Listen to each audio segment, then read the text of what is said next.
Kauban karon si Dr. Lourdes Calyawato ang OIC sa Teresa Veterinary Office ng atong Dakbayan. Dok, una sa tanan Dok, mayong adlaw Dok. Maayong adlaw, Dong, no? Salamat sa inyong pagbisita na po din sa atong opisina sa City Veterinary Office sa atong syudad.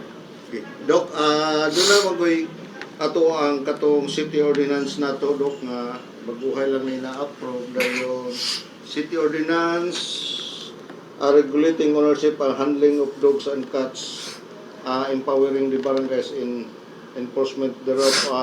Kini Dok, dayon nakabantay ko doon na yung meeting ang atong ABC dayon naamo ni ato ang City Councilor Sisig ko dayon unsay kon ni Dok development dayon Dok. Yes, Dong.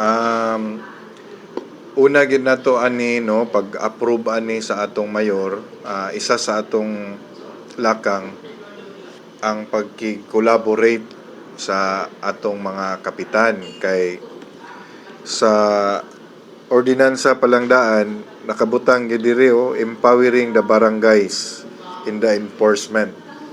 So munang ni-sit-in mi Dong sa pagtugod sa atong mayor sa meeting sa atong mga barangay captains o dito gyud ni Kuya gyud mismo ang principal author sa maong ordinansa si Konsehal Cecil ko.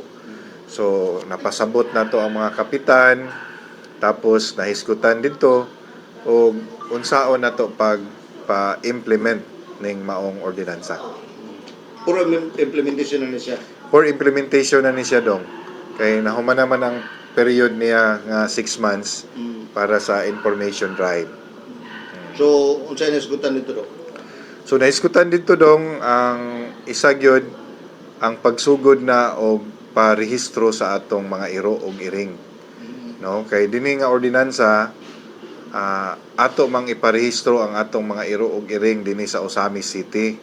So pareha nako, example lang ko na ako'y upat ka iro, so dapat i-rehistro na ako sa Barangay Aguada. Then napugoy upat ka iring, so parehistro pod gyapon nako. So naa na siya bayad Dong 100 pesos kada iro o kada iring. So duha ka iro 200. Dayon ang ako lang iklaro po Dong sa lifetime na sa dog. No, so hangtod na siya sa iyang pagtiguang. Usara siya i-rehistro. So ang barangay pwede na mulihok ang barangay. Pwede na mulihok.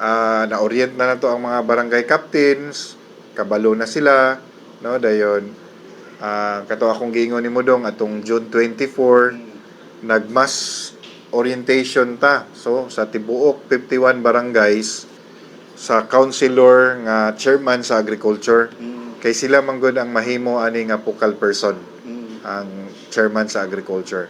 Tapos gipakuyugan pa gid nato og duha ka bipat. Dito atong gi-orient og atong gi-train dito ta sa barangay Pantaon. So kumusta to siya? Maayo ang response Dong. Ang atong mga participant atong nga time excited to implement ani nga maong balaod, maong ordinance nato sa syudad. So una buhaton sa barangay Dok, rehistro. Pwede man simultaneous Dong, pero ang among kuan dito na hisgutan mas maayo rehistro sa gyud una ana para makita nato og unsa kadaghan ninyong iro diha sa barangay dayon pagkahuman katong wala na nga rehistro kay walay mga tagiya mo to'y posible nga kanang gitawag natong stray dogs, no, or stray cats. So munang nindot nga rehistro sa gyud kay para maklaro kung kinsay na ay tagiya o kinsay wala. Oo. So ang atong mga bipat apel ato botos limang mandakop. Yes, ang atong mga bipat ato Dong atong gipaapil kay gawas nga sila'y tigdakop kanang apil pud sila Dong ba nga makapasabot sa ilahang mga taga barangay. Kay na seminar man gid sila, na orient man sila about aning ordinance. Plus gihisgutan pa ginato dito Dong ang Animal Welfare Act, no, ang balaod nato sa Pilipinas. O gihisgutan po nato dito ang Rabies Act no, tapos gihisgutan pag nato dito kay bisita man nato ang taga City Health ang sakit nga rabies mismo. So daghan na dong ang makatabang o explain or pagpasabot sa kada barangay. So, nindot ang kondok. Nindot o may implement na gina. Yeah, mo na atong gi panghusgan gyud dong, no. So I think naata sa sakto nga dagan dong na istorya na natong mga kapitan, na istorya na natong focal person sa kada barangay. Then para na ko dong wala na ko'y nakita pa nga pagkulang nga para magsugod na taani nga ordinansa. So, ang bipatok, dili na pwede sila na lang, wali na sila mo tawag Yes. sa inyo, ha? Yes, kay kani nga ordinance dong gialaw ang barangay sa pag dakop sa mga iro within sa ilang barangay nga wala na mga tagiya, stray dogs. Okay. So, nindot, tungi mong giingon na, unahon na to ang registro? Yes. O munay murag na agrihan na mo dito dong ba? Oh. Nga para at the same time warning pod sa uban nga naitagiya pero binuyan. So para maklaro gid dong. Kuan ba, Dok? So, ang barangay, mao ba mismo mo atos barangay? Sa mga balay? Yes. Isa sa nahisgutan dito dong nga pwede na sila musugod dito og house to house. Nga pila ka buok imong iro, pila ka buok imong iring. Dayon ang proposal po ani nindot po tong proposal ni Konsehal Cecil. Ang next move dong is naadentay gitawag og launching sa atong ordinance. So mag-schedule ang barangay nga anang adlaw mass registration.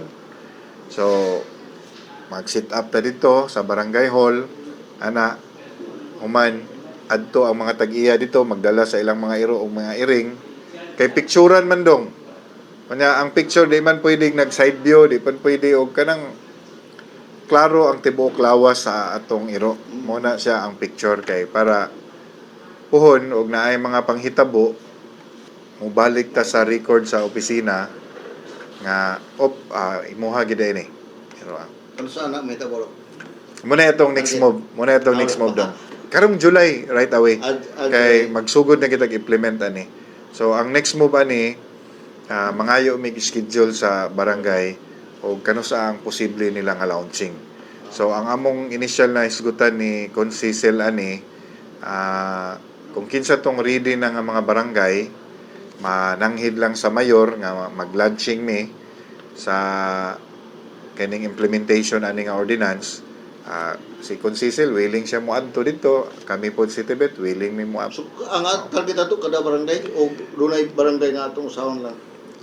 Siguro as a start natay murag model nga barangay nga nag-launch ta but gi-encourage na mo dong nga tanan barangay mag-launch.